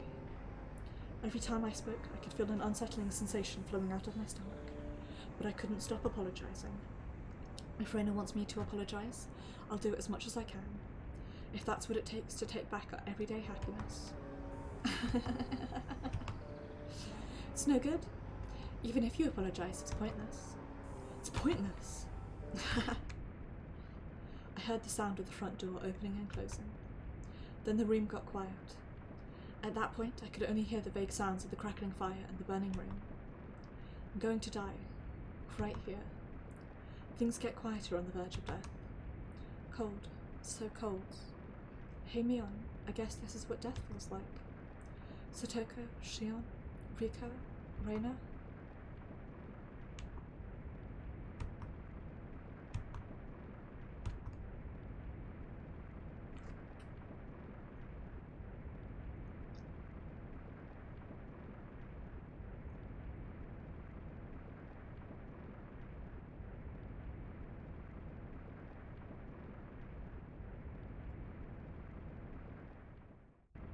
Fuck me, am I right, lads?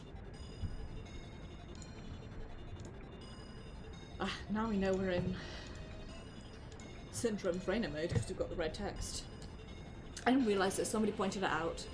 Whenever it's Reina's POV, the redness of her text signifies how syndrome she is. I could hear the sound of the flames. Looking back, the Hojo house was covered in tall flames that set it apart from the dense forest backdrop. That's fine. That was my past burning up behind me. My happy days in Hinamizawa were up in flames. In other words, this was a resetting ceremony. Starting now, Reina Ryugi would have to rise up to start over again. I sat down on my back. Keiichi's bike can stay where it is. He'll never ride it again, and there's no point trying to hide it. More importantly, I still have something I need to do. Something I absolutely must do in order to reclaim my happiness. Farewell, Keiichi. Farewell, Mion, Shion, Satoko. Farewell. But I won't give in. It can't end like this.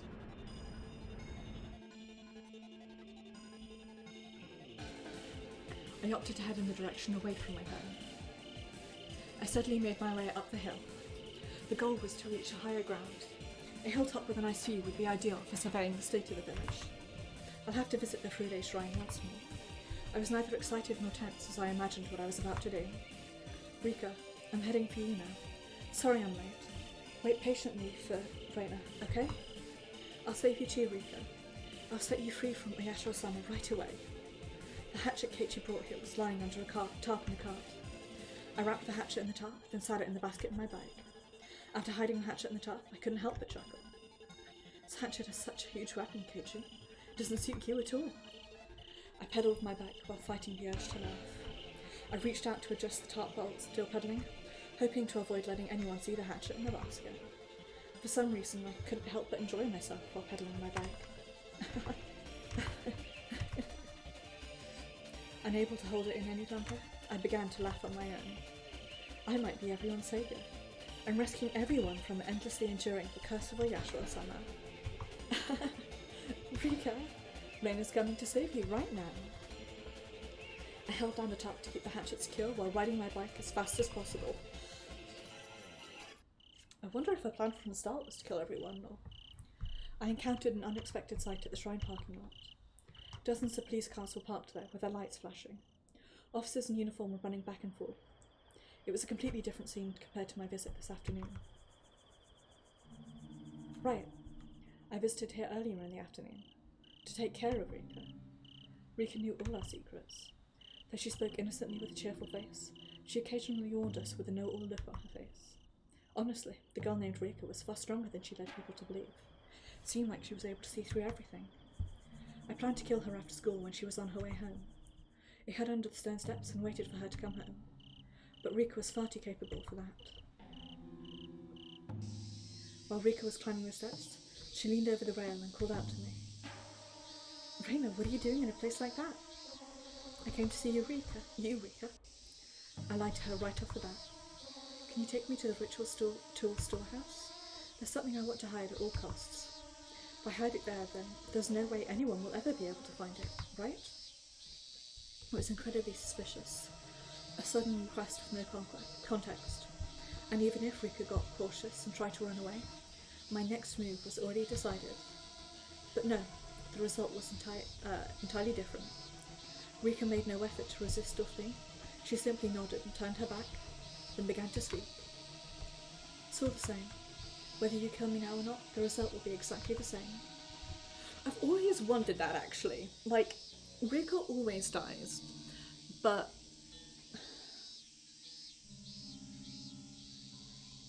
the one time we as Keiichi see her body, she's like eviscerated.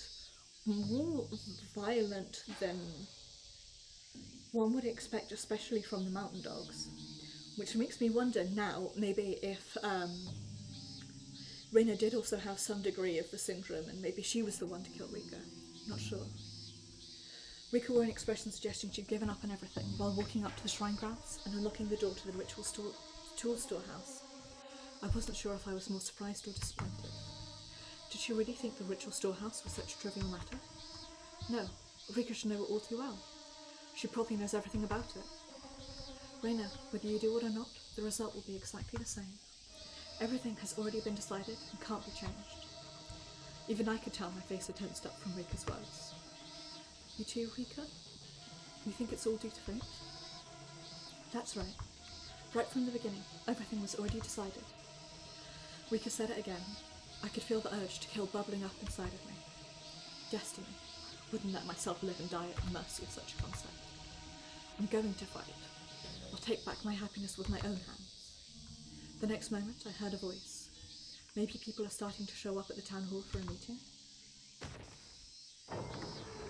So I took the key from Rika, locked her in the storehouse, and left the area. Rika didn't fight it at all. Accepting fate means admitting defeat. I'll come to kill you later, so please wait a little longer, Rika. I got off my bike at the parking lot, then quietly walked towards the stone steps. I could hear an uncountably large number of deep, hoarse voices. Is this some sort of prayer? There were so many people near the steps. It seemed like every elderly person in the village was gathered here. They were all rubbing their hands together, praying in the direction of the shrine. By the grace of the great god Oyashiro-sama, we bow to you. Bestow your blessing on all of us beneath you. Excuse me. I tried to gently speak to the old woman in the front, but she was so intently focused on her prayers that my voice didn't seem to reach her ears. Excuse me. Excuse me. I then tried calling out to the old woman next to her. The old woman looked back at me with frustration and rage for having interrupted her prayer. I quickly turned and looked away. Pardon me. What's going on? I don't know. The old man ran off and disappeared into the crowd. That old man's incomprehensible reaction rubbed me the wrong way. What did I do? Why did he look at me like that? I found an old man sitting quietly a few steps away and called out to him in a soft voice. Excuse me, do you know what's going on? It was the curse. The curse struck right here. The elderly people nearby turned to look at me. Rika fell victim to Oyashiro-sama's anger. It's over for us. Hinamizawa is finished. What are you talking about? Suddenly an old woman standing nearby stretched out her wrinkly hand. Then she grabbed me by the wrist. No! I immediately cried out. A sharp pain quickly coursed through my wrist. Let me go! The elderly people nearby me all turned back towards me at once, staring at me with a stone-cold look in their eyes. You can see it with your own eyes. If this isn't Oyashiro-sama's anger, then what is it? She was found on the shrine grounds, in front of the offering box, dead. Her stomach was sliced wide open. Has to be the curse. Rika was dead and her stomach was sliced open? That can't be true, because Rika should still be locked in the ritual storehouse. It's Oyashiro-sama's curse. Oyashiro-sama's curse. Chills raced down my neck. The odour drifting around the vicinity was reminiscent of the smell of death. An old woman rubbing beads near her heart gradually raised her head. Then she slowly lifted her index finger to point. Her wrinkly index finger stopped, aimed directly at my chest. Oyashiro-sama's curse was like some creepy divination ritual. Enough. Stop it. I tried to shake off the hand of the old woman who grabbed me. I needed to get out of here, right away. Thank you for the follow, Gen Music. It is very much appreciated. I appreciate it. I hope you are doing well, and I hope you are enjoying all the gross gore and violence and murder. I really am. This is what the sort of chapter that I like the most. These ones where there's not like some overarching conspiracy theory. It's just terrible things happening to kids. That sounds awful the way I just said that. I like them the most because I think they're the best written, and I also think, to me at least, they best reflect like the spirit of Higurashi, which to me has always been, I guess, like if I were to describe the game, especially the earlier chapters in a sentence, it would be like degradation. And it's the idea that, you know, this can happen to someone, that they can go from being a normal, like, young teenager to, you know, doing lots of murder. I'm doing alright. I am boiling because today was a lot warmer than I expected, but other than that I'm doing okay. Just enjoying the murders. I tried to shake off the hand of the old woman who grabbed me. I needed to get out of here, right away. Click back into the game, it probably helps. However, the old woman continued tightly clenching my wrists. Let me go. You have to let me go. I vigorously swung my arms back and forth. I shook them with enough force to knock the old woman down to the ground. I reached my hand out to help the old woman, but then stopped myself. On the far side of the steps, I noticed a man who wasn't from around here, staring intently at me. Did he need something from me? The way he glared at me was intimidating, and after being flustered for a moment, I noticed, possible for me to ever imagine Kuma being intimidating, there we go. He was staring at something red. Keiichi's blood was all over the front of my dress. When I stabbed Keiichi in the kitchen knife in Satoko's house, I did feel a warm, sticky sensation on my chest. Damn it. Why didn't I notice any sooner? I did have that question brewing in the back of my mind, like, is she not incredibly bloody? I guess by this point she just straight up doesn't care. I casually crossed my arms in front of my chest in an effort to conceal the blood, though I knew it was already too late. I suddenly started to feel uncomfortable about all the blood stuck to my dress. How many people have already seen the traces of Keiichi's blood on me? That old lady was pointing right at the blood. Just then I noticed the man in the distance holding a hand to his ear and moving his lips. I've located Reina Ryugu. Located Reina Ryugu. Could hear a response coming through the earphone. An outsider working for some organised group? No doubt about it. That man was a plainclothes police officer. Roger. Just then, the detective and I made eye contact. He carefully looked up to the sky to avert his gaze. That gesture all but confirmed he was monitoring me. Why? How did he know my name and face? What did he say Roger about? Was he speaking to prefectural police headquarters? Even if he started getting suspicious when he saw the blood, it didn't add up. It was weird that he knew my name. Extremely weird. I was filled with the unpleasant feeling that I was taking one step forward and 2 steps back.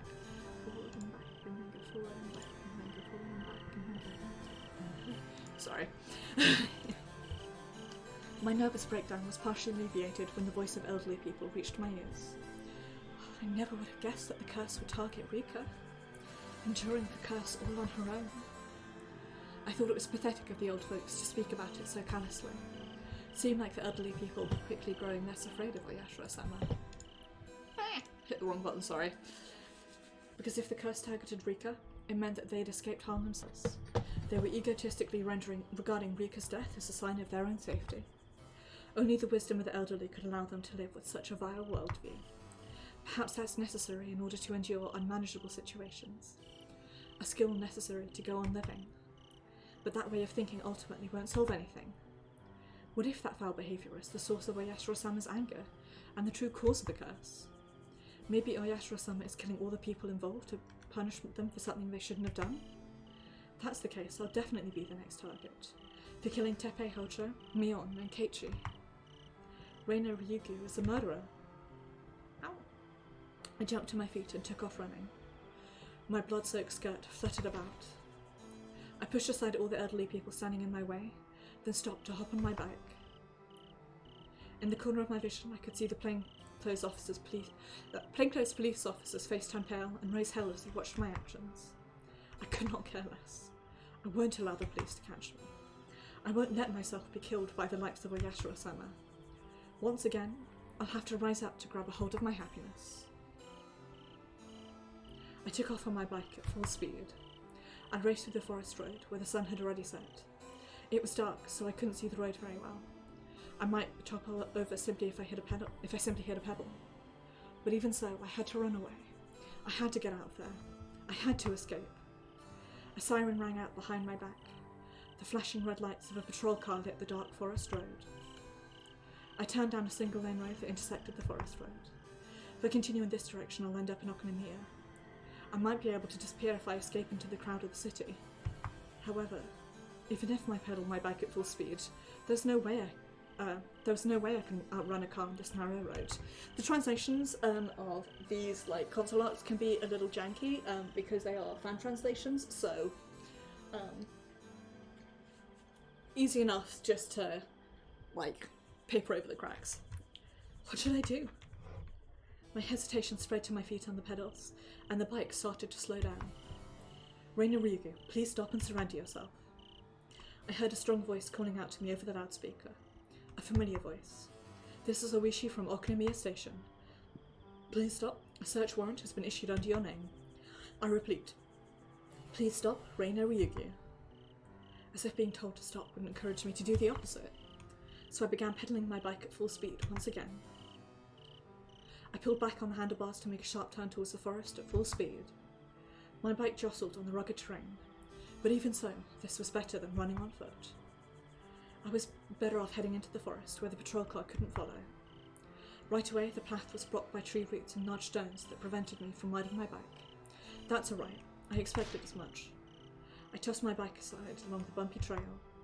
Then I caught a glance at the hatchet wrapped in the tarp of the basket of my bike. I picked it up without hesitation.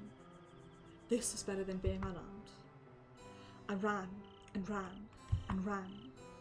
I sprinted through the dimly lit forest as fast as I could manage. I couldn't tell left from right or east from west. Don't worry, neither can I on a good day. I couldn't hear anything except the sound of my own laboured breath and the leaves crunching underfoot. My legs got drenched in water up to my ankles as I charged through a stream. Is that the river flowing from Onagafuchi Swamp? If so, I haven't made it very far. How much further is it to Okonomiya? I pushed myself to run even faster, but my feet got tangled. My calves were bulging from the fatigue, but any time worrying about that would prove fatal. So I kept pumping my legs, left and right, running like I was about to fall over. How far did I run? Before I realised it, the surrounding area was completely silent. I couldn't hear the siren of the patrol car any longer. Maybe the patrol car didn't notice me take that sharp turn a little while ago?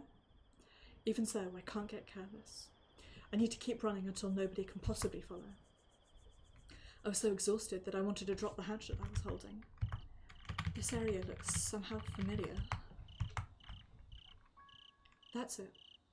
This looks like the forest where we chased down and killed Teppei Hojo. He was trying to flee, so I ran after him and swung my hatchet. I was the pursuer on that day, but today I'm the one on the run. I'm tired. Was suddenly struck by a bout of fatigue. I stopped running and walked 2 or 3 steps before losing all energy and collapsing on the spot. Chasing, running, killing, being killed. Changing the subject and object of those activities didn't alter the meaning much. This was all decided from the start. Reina, this is destiny. The words Rika and Keiichi used earlier came back to me. I see. That's right. There's no point in struggling in vain. Reina's so exhausted. Would it be okay to just close my eyes for a moment? Nobody was there, but I insisted on talking anyway. That wasn't unusual. I've been living my life that way for a long time. There's nothing special about today. I'm lonely and enjoy being with people, but I'm unbelievably terrified of needing to depend on others. That's not limited today. Okay, so I have a weird thing. When I look at this screen on my second monitor, all the text appears white, but when I look at it on my main monitor, the line that I'm reading appears light blue. But then when I move down, it, like, the periphery appears white. So I would talk to the other person living inside of me. A courageous person who always encouraged me to do my best. By talking out, I'm able to gradually calm myself and return to being the cheerful, stupid Raina while I'm around everyone else. Ah, that's right. Everyone's already gone. So there's no need to be stupid and cheerful anymore. I'm so tired. I tilted my head back. The massive moon was quietly looking down at me through the overgrown trees. A pleasant breeze blew along my side. Where could Keiichi be? I'm definitely gonna find you. Huh? I heard a familiar voice. No matter where you run, these eyes will find you. Moron, stay away. Ho ho ho. I suddenly rose to my feet. Keiichi? Satoko? No way. The two of them are both alive? I looked around the area, but I was just surrounded by a dark forest with occasional wind scattering the leaves. Was that a hallucination? You idiot. Keiichi, you're going the wrong direction if you're trying to get away. Heading that direction is useless. The way we play tag here is a contest it's not a contest of strength. Not here. It's a contest of wits. Satoko, come this way. You can't possibly escape. Satoko, your movements are so easy to predict when you're upset. This is probably a dream. I must still be sleeping in that forest. Everyone can have fun club activities together inside Raina's dreams. Hey, let Raina join in too. I came all this way to see you, so let Raina play tag too. Huh? I was suddenly overcome with urge to cry. But why? My heart was racing and my chest tightened. It hurt. I wanted to go back. I wanted things to go back to the way they were. I wanted to go back to those days when we had fun club activities every day. I wanted to go back to see Mion and Keiichi. Raina Ryugu should be hiding in this area. Search as hard as you can. Leave no stone unturned and find her, no matter how long it takes. Whose voice is that? Rika? Satoko? Mion? Shion? Keiichi? Then I woke up. I'd fallen asleep at some point, leaning against a big tree. My cheeks were soaked. Was I crying in my dream? What did I see? If you find her, shoot to kill. Roger. That imposing voice sent a chill down my spine. Seemed like there were a lot of them. I could hear several voices and a lot of footsteps, and intermittent mechanical sounds from their communication equipment. Where am I? Which way should I run? I walked softly, doing my best not to make a sound. I could see a bright light. There were a bunch of lights up ahead. It looked like the schoolyard. I might be able to reach the mountains from there. I clicked my turn. Even though I was heading to Okunomiya, I must have taken a wrong turn and ended up at the school. There were a lot of people coming and going at the schoolyard. I could see several trucks and vans and a bunch of strange people that looked like armed guards around the schoolyard. A large number of unfamiliar people were hanging around the school. What the hell is going on? I found her! Sorry for the flash. I heard a dry sound at the same moment that a dazzlingly bright light was pointed at me. A gunshot? That was the first time in my life I heard an actual gunshot. It's rather different from the movies and sounded more like a firecracker. Once again, sorry for the flashes, I can't control them. I heard it from a different direction this time. Apparently the enemies had surrounded me without me noticing. Enemies? Would police officers really be so quick to fire at a suspect? Regardless, I needed to get out of here, so I started running again. My feet slid on the ground and kicked up pebbles. I left my hatchet behind. Should I go get it? What should I do? Given the situation, I hesitated to make a quick decision. Perhaps I was finding it difficult to accept that I was suddenly being shot at. I have to go back. I won't be able to fight without a weapon. But when I calmed down, I realised that a hatchet was a poor weapon to use against enemies armed with guns. So I ran back to the road I came from without doubting myself. I noticed several men armed with guns running in this direction. I didn't recognise their faces, and I couldn't understand why they were all dressed in dark outfits. But the one thing I did understand was that they had their muzzles smelled of gunpowder and were pointed right at me. Even though I was able to keep calm, I still didn't know what to do. There was nothing else to do. The shot struck me. The shock made me feel like I was floating in the air. A strand of my hair gently fell down from the sky. The next moment I tumbled to the ground. Some sharp pebbles cut into my cheeks and I banged my ankle on a tree root. My body started rolling down the hill. I was rotating so fast I couldn't tell up from down. My limbs were being tossed around like a toy, and the ground continued beating my defenseless body. Is this the curse of Oyashiro-sama? No way. It couldn't be like this. But then, who are those people? I hit my head on the trunk of a massive tree and finally stopped rolling. Is this the end? Am I going to die right here? My whole body felt hot, especially my arm. It was burning up, so hot it felt like it was about to come off. The palm of my hand was slimy. I realised what it was without even looking. It was blood. Blood was pouring out of me. When I looked, I saw blood dripping from my right shoulder all the way to my hand. The blood was pouring profusely from my upper arm, spurting with every pulse. My arm was shot. But it was just my arm, right? I gently tried moving my ankle, and it moved. So I can still walk. I can't let myself give in to Oyashiro-sama. I can still fight. Another rush of energy suddenly came to me when I realised there was still hope of survival. I put my left hand on my knee and staggered to my feet. I won't give in. Let's go. Start walking. Then shortly after I started walking, I was close by. Just as I heard those noises, an athletic-looking man was rolling on the ground towards me. I nearly shouted, but I caught myself and suppressed the urge. Then he tumbled to the ground right at my feet, and I noticed. It was a policeman in uniform. Is this the curse of Oyashiro-sama too? My head was spinning, but I desperately tried to comprehend the situation. Mountain dogs!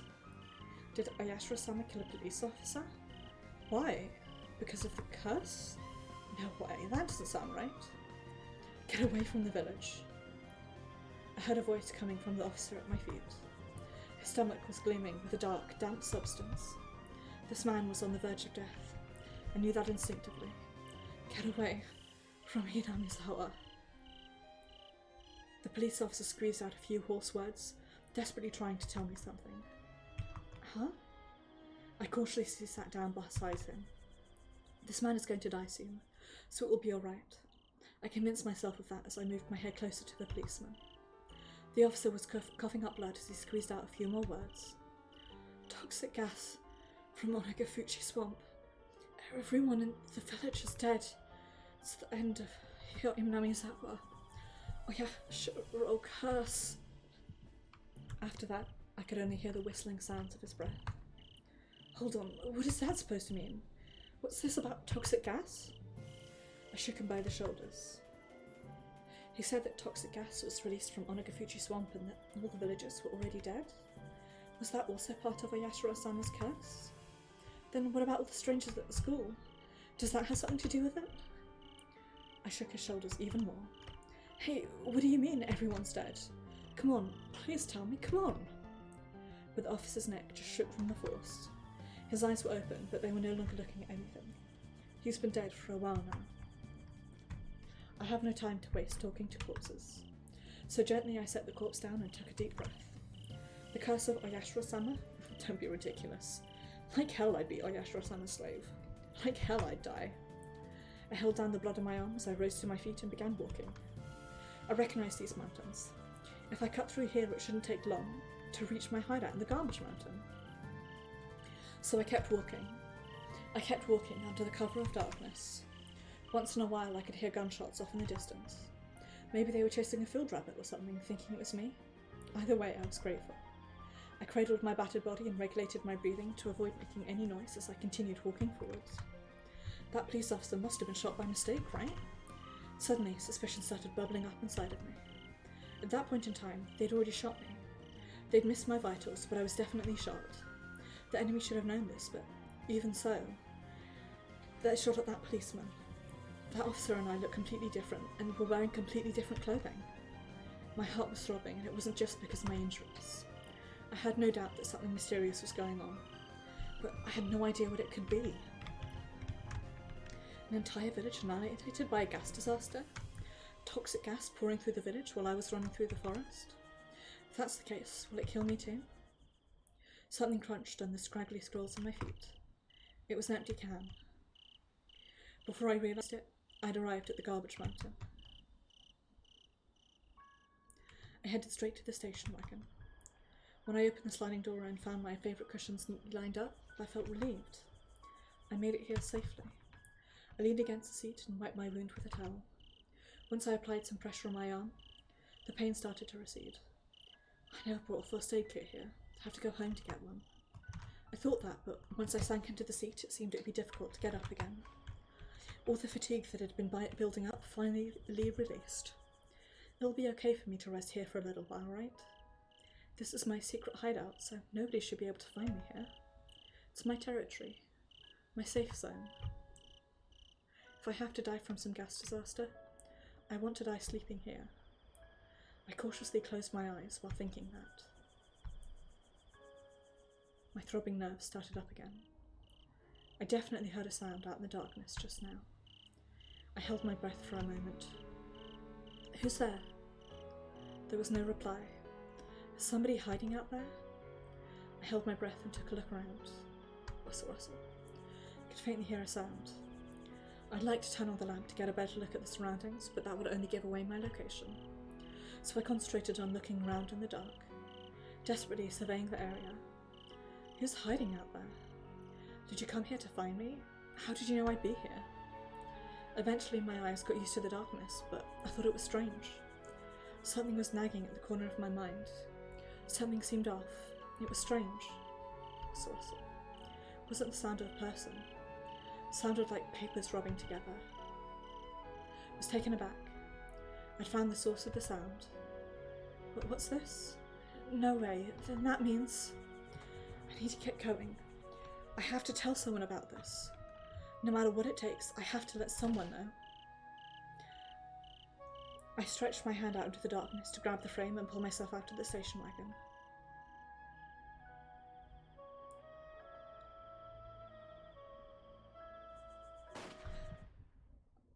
Jesus Christ, I jumped. Even though I was shot, I didn't understand it right away. However, my consciousness started to feel heavy and the sleepiness began to set in. The pain was far beyond my expectations and the heat ran through my entire body. I couldn't see those kids. Were they able to escape? The direction they were heading was... what was it? I can't remember. My request to anyone other than those people: seek out those kids and please guide them. I hope this miserable fate can end with me. Kids? Question mark? Please, wherever you are, whoever you are that noticed this, please unravel the truth. This can't be the work of a curse.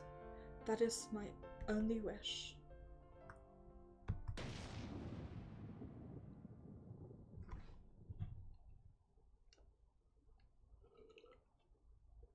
Kids? Fucking pardon? Right. We are going to do the other end for Taraimawashi, and then we are going to lighten the mood with the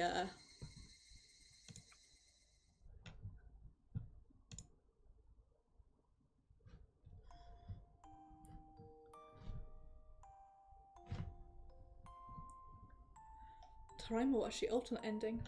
Read only after completing.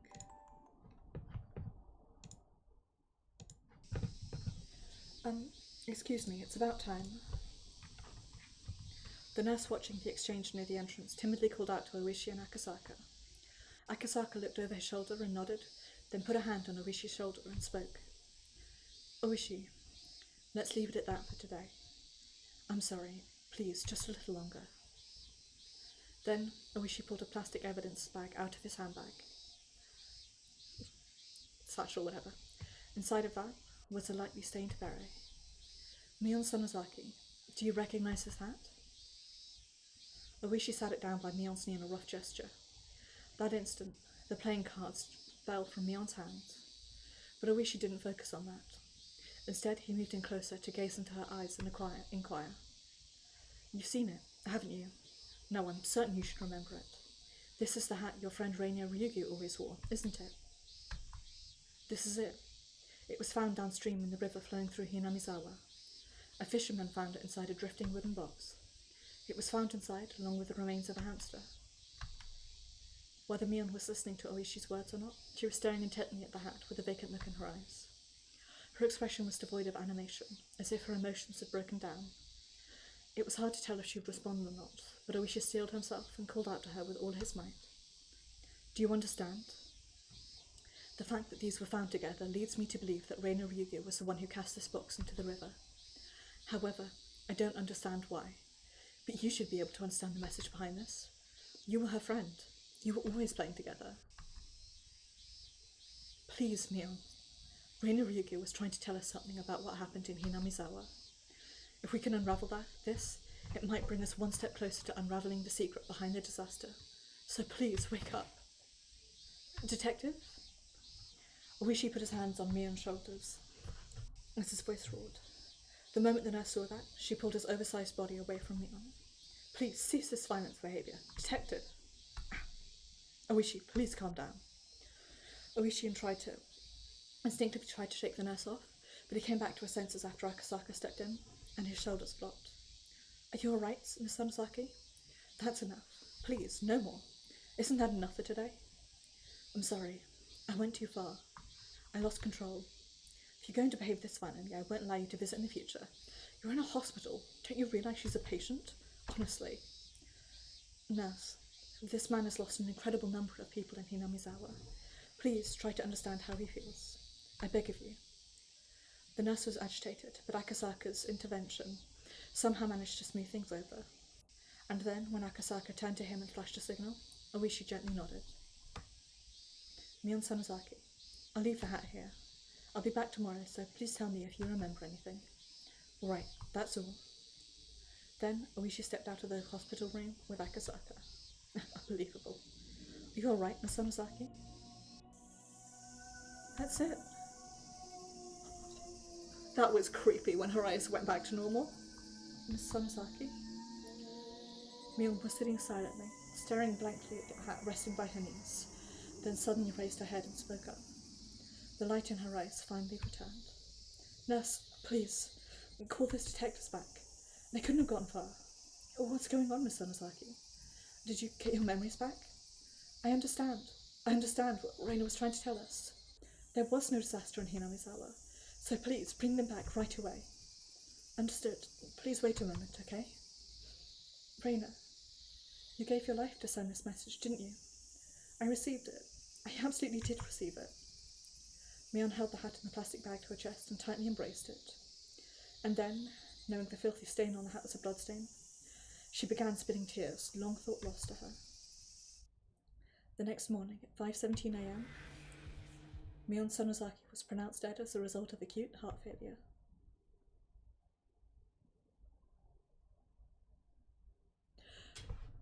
Somehow it makes even less sense. I'm not sure if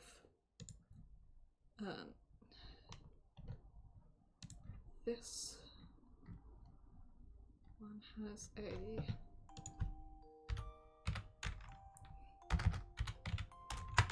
all cast review, but it seems like it doesn't.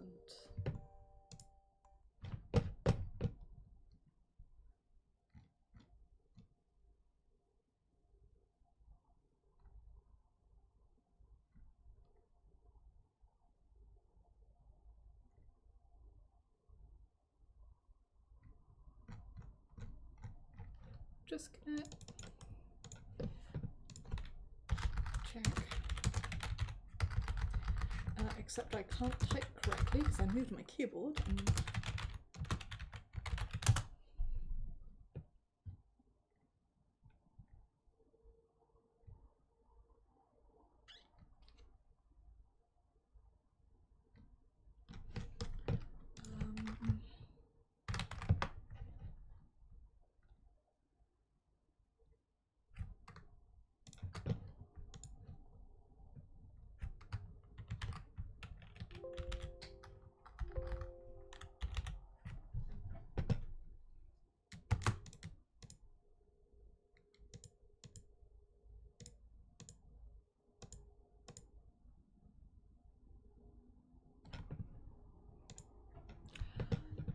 Well, it seems like there is not an all-cast review, so on that bombshell, I am going to end stream off here. I'm going to say thank you very much for watching. It is very, very much appreciated, and I do hope that you enjoyed. I will be streaming Nier Replicant this Saturday. We are going to be sharpening our sword and continuing out into the big wide world to save Fiona. Then on Sunday it will be Destiny 2, where we're going to be playing mostly Crucible, maybe some Gambit, and trying to get some more of those challenges knocked out. Then on Tuesday we Final Fantasy 14, which will be another raids, roulettes, maybe Umbra, maybe Litany if we manage to clear it on Sunday. We'll see. And then next Thursday will be more Higurashi When They Cry. We'll be moving on to the next arc, which is Yoigoshi, which is actually a kind of sequel to... So this flowchart I'm looking at says it's a sequel to Tsumi Horoboshi, but from what I understand it seems a bit more like a sequel to Minagoroshi. But either way, it's another sort of sequel to this series, an alternate sequel to Saikoroshi, and I'm very excited. So take care everybody, have a wonderful evening, and do be excellent to each other. Thank you very much for watching, and I shall see you guys on Saturday.